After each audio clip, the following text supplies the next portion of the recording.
Disseram pra você que o seu futuro é viver numa casa com muro, com medo de sair na rua porque pode ter seu celular tomado, ter um emprego porcaria e assistindo as grandes coisas do mundo acontecerem em outros países. Estados Unidos, Japão, China, Coreia. Você aqui no Brasil é um espectador e no máximo torce para um time de futebol que hoje nem é tão competitivo. Pois bem, o Brasil pode ser glorioso. Você pode viver num país em que o bandido vai ser muito preso ou morto quando precisa. Você pode viver num país em que ganhar dinheiro não será um privilégio, mas será a regra. Você pode viver num país que será uma das 5 nações mais importantes do mundo. Você precisa ter imaginação, sonho e acreditar nas pessoas certas. Não fique nessa história de Lula e Bolsonaro. Isso é o passado. O futuro e o presente já estão chegando. E o futuro, meu amigo, é glorioso. Aguardo você nessa aventura.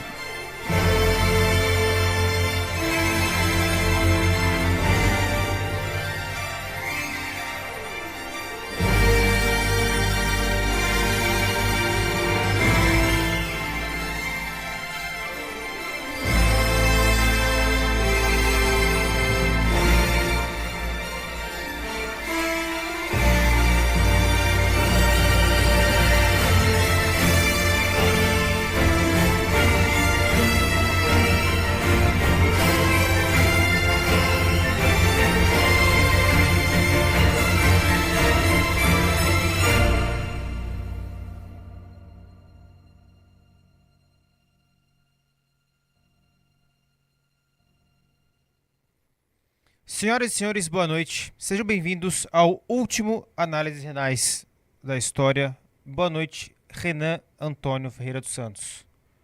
Boa noite, meu querido Rafael Almeida Riso. Boa noite a todos que estão aqui presentes para o último Análises Renais da história. Quem diria, hein? Quem diria que estávamos passando por essa metamorfose muito louca, né? De um programa, de uma live diária que começou a acontecer despretensiosamente, acho que em 2022, não foi, Rafael Almeida Riso? Foi final de 22. 23. E aí 23, e a coisa vai tomando forma. Quando viu, virou uma candidatura presidencial que tá em terceiro nas pesquisas e subindo. Cara. Isso começou aqui nessa live? Sim. Essa loucura toda? Toda nessa live. Essa live foi a live que surgiu, por exemplo, a lei de responsabilidade gerencial surge nessa live. Prendeu, matou, surge nessa live. O próprio livro amarelo surge nessa live. O Partido Missão, em grande medida, arrecadou a boa parte do seu dinheiro nessa live. Tudo foi meio que nessa live, né? A live foi fundamental pra gente. Uma live que surgiu, volto a colocar, despretensiosamente. Nessa live, assim, eu falava com tranquilidade ano passado, não, jamais vou ser candidato, não faz nenhum sentido. E agora estou aqui, né, faltando alguns poucos minutos para oficialmente me tornar candidato à presidência da República. Não é, amigos? Isso aqui é uma coisa muito especial, tá? Volto a colocar, estamos aqui coroando uma aventura que começa... Agora falando em termos mais precisos, no final do ano passado, quando nós viajamos para visitar o local, a cidade de Saboeiro, onde morreu Antonione Rodrigues da Silva, aquela mulher que se negou a envenenar a comida dos policiais, a mando do Comando Vermelho, começa a aventura. Ali a gente vai inaugurar a estátua dela, e ali já havia, vamos dizer, a pré-candidatura Renan Santos. A gente começou a entender como funcionava uma turnê, a gente entendeu a importância de começar a rodar pelo Nordeste, a gente entendeu a importância de um enfrentamento a essas facções. Dá uma olhada aqui, temos as primeiras imagens, é isso, Riso? Isso. Aqui, ó, estávamos ali já rodando, já não, eu não me falava, não citava que eu era pré-candidato, mas a gente estava motivando as pessoas e declarando a guerra. Ali a gente queimou a bandeira da turma do Comando Vermelho, né? Pedrinho já estava no time. Pradines já estava ali ou não? Ali era um mundo muito diferente, né? Alguns traidores do MBL ainda estavam no nosso grupo nesse período, né? Alguns dos vagabundos que hoje concorrem em outras legendas, mas não vamos gastar nosso tempo falando dessa gente inútil, tá? Ali foi o começo, né? Ninguém diria que a gente teria mais de 1%. Nunca diríamos que estávamos ali ia começar a campanha, como a gente disse, com esses 10 aí que a gente tá falando, os 10 que nós buscamos na semana retrasada. E estamos completamente dentro da campanha. A Antônia Ione, ela se tornou um símbolo inicial, né? Um símbolo de um Brasil que vai combater o crime através de uma guerra às facções criminosas. E em alguma medida ela está acompanhando a gente de algum lugar, porque ela representa o símbolo de um Brasil que resistiu, né? A Antônia é o símbolo mais claro de todos da resistência ao crime organizado. Acho muito engraçado que ficam falando de feminicídio, mas a morte mais corajosa de uma mulher e a morte também mais representativa de todos não foi um feminicídio. Foi um homicídio tocado por uma facção criminosa. Foi uma morte contra uma mulher por conta de um ato de coragem. Ela não foi morta por conta da sua condição de mulher.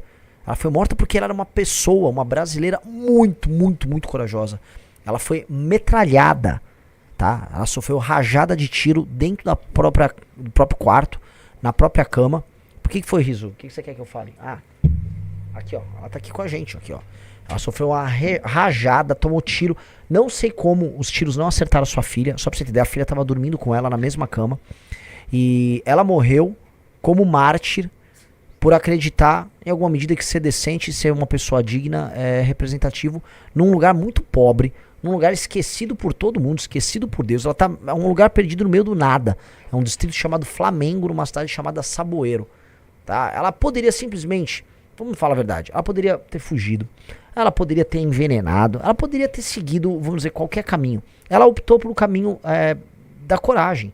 Então a Antônia Ione, que nós temos essa estátua, que é a versão miniatura dela, ela é representativa de tudo isso, né? Volto a colocar, citam tanto aí alguns tipos de crime, mas o dela não foi um feminicídio.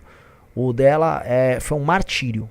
Ela é uma mártir e o símbolo maior do Brasil que resistiu ao crime organizado.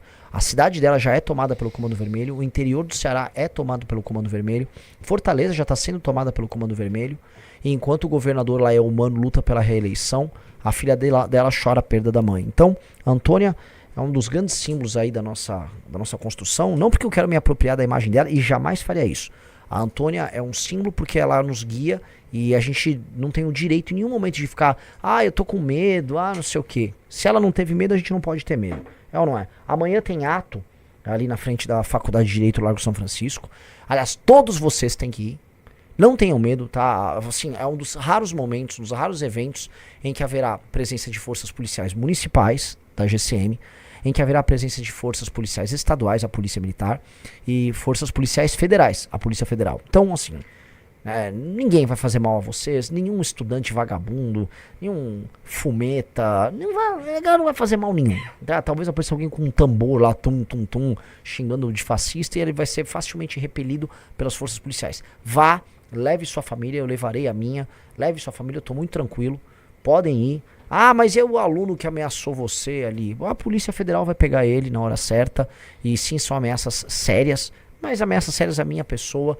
E ele não vai ter coragem, nem tem como chegar ali. Não vai ter nem como chegar nesse perímetro. Então, é pra ir, tá?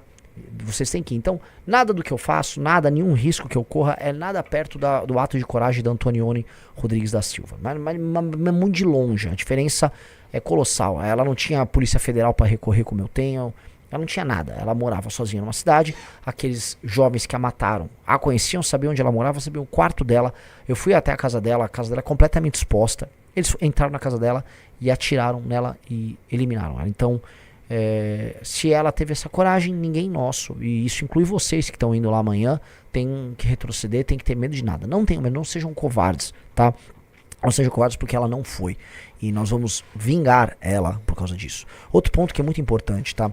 Já tive algumas discussões na imprensa, etc., sobre essa questão. Prendeu, matou. Renan, por que vocês botaram na letra do seu jingle a vingança do povo? Porque o povo quer vingança. Quando a gente fala em política de segurança, muitas pessoas dizem, mas políticas baseadas em evidência, você é favorável a isso? Sou favorável. A ideia de conseguir ter um inquérito policial funcional, a ideia de conseguir prender o bandido, de colocar câmeras, a ideia de usar tecnologia, tudo isso é uma política baseada em evidência. Também é uma política baseada em evidência a ideia de que você vai prender e colocar isso por muito tempo, que faz o bandido ter medo. O bandido sabendo que será pego, inevitavelmente, em caso pego, ele vai ficar preso muito tempo, o bandido pensa 10 vezes. Mas não é só isso. Porque se prender o bandido ou fazer ele sofrer não fosse uma política, vamos dizer, funcional para demover ele da vontade de cometer o crime, ainda assim nós prenderíamos por muito tempo ou mataríamos ele.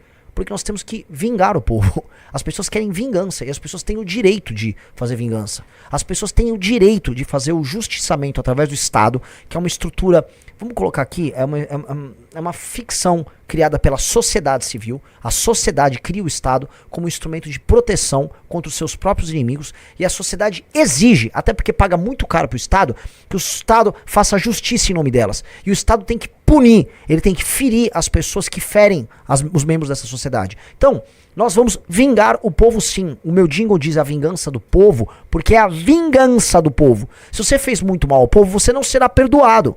Este é o ponto. Então, quando nós caçarmos o Doca, o urso, líder do Comando Vermelho, lá no Complexo do Alemão, ele não apenas será muito preso. Se ele resistir, se ele falar assim, um pouquinho mais alto, ele vai ser cravejado. Eles não gostam de comprar aqueles colares do TH Joias, amigo do Flávio Bolsonaro, cravejados de diamante.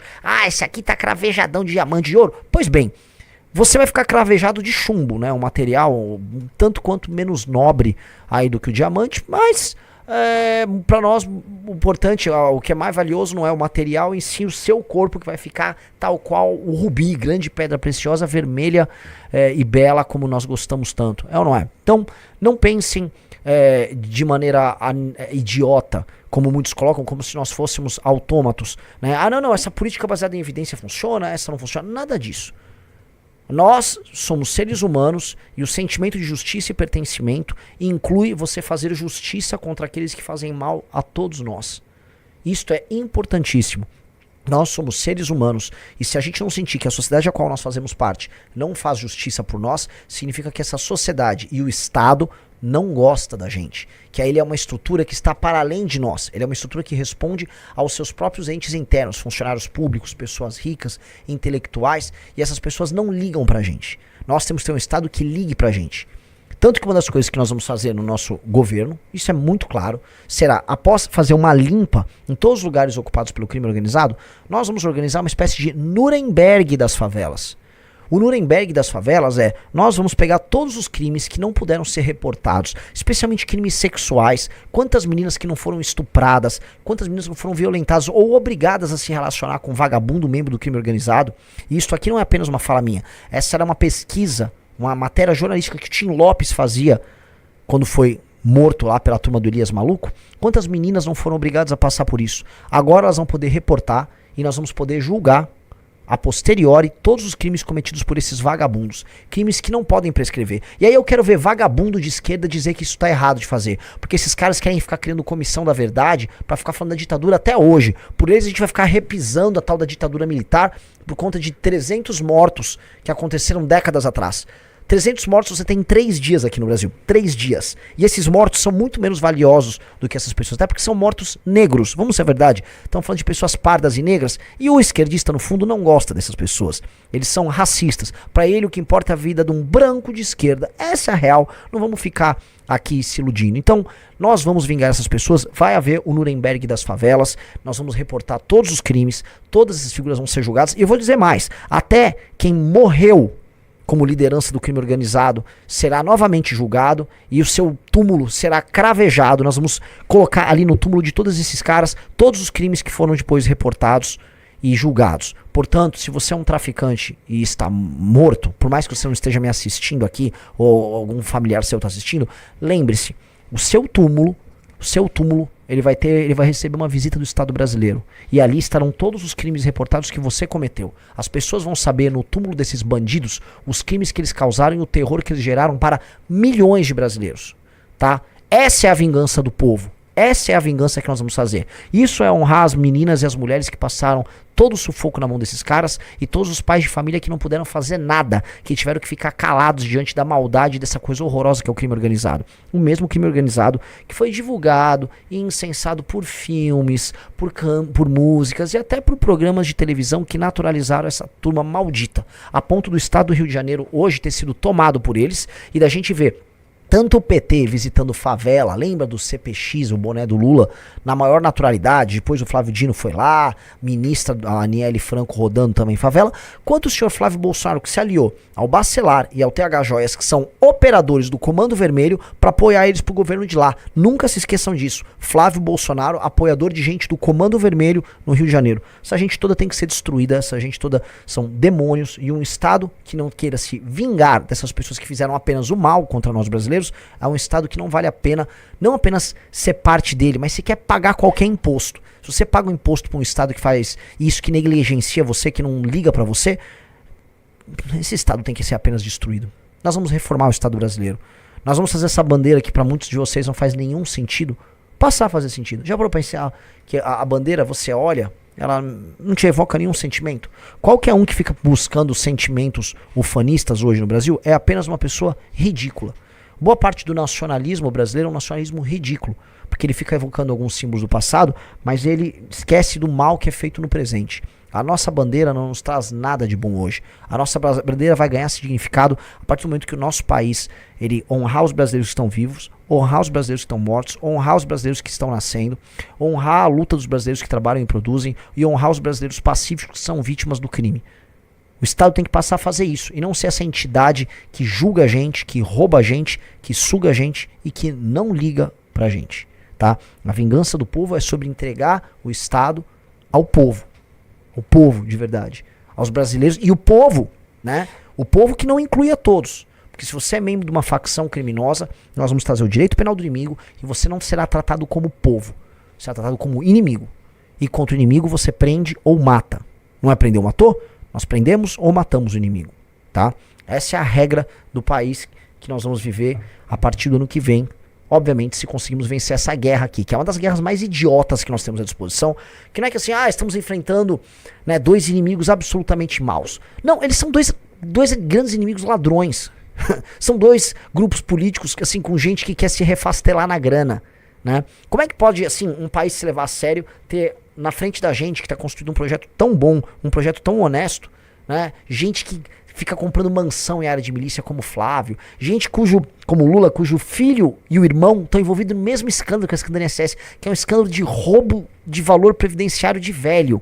Sabe, a gente nunca pode se esquecer que o escândalo do INSS, que é esse escândalo que envolve o petismo, é um escândalo em que foram criados instrumentos, especialmente sindicatos, essa entidade maldita que são os sindicatos, e associações de toda sorte, para ficar lá pegando cadastro de velho, de aposentado e roubar eles. Meter um suposto crédito consignado com valores errados, que ficam deduzindo o valor que essas pessoas recebem, e essas pessoas que são, em grande parte, analfabetos digitais, não conseguem se defender.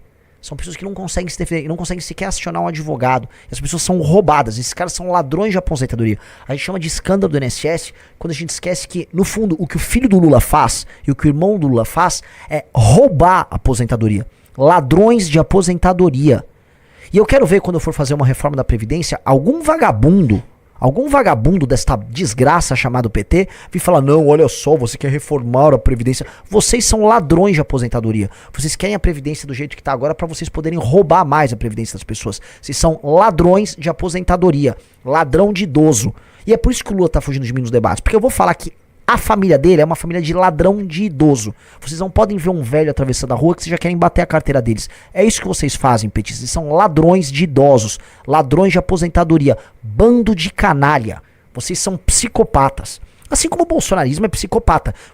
Você ainda não botou, pelo que a gente descobriu, já vai descobrir, a mão na carteira do idoso. Mas ele pega o idoso e manda pra frente do quartel. E aí depois pede pra ele fazer um pix pro Jair Bolsonaro. É isso que esses caras fazem.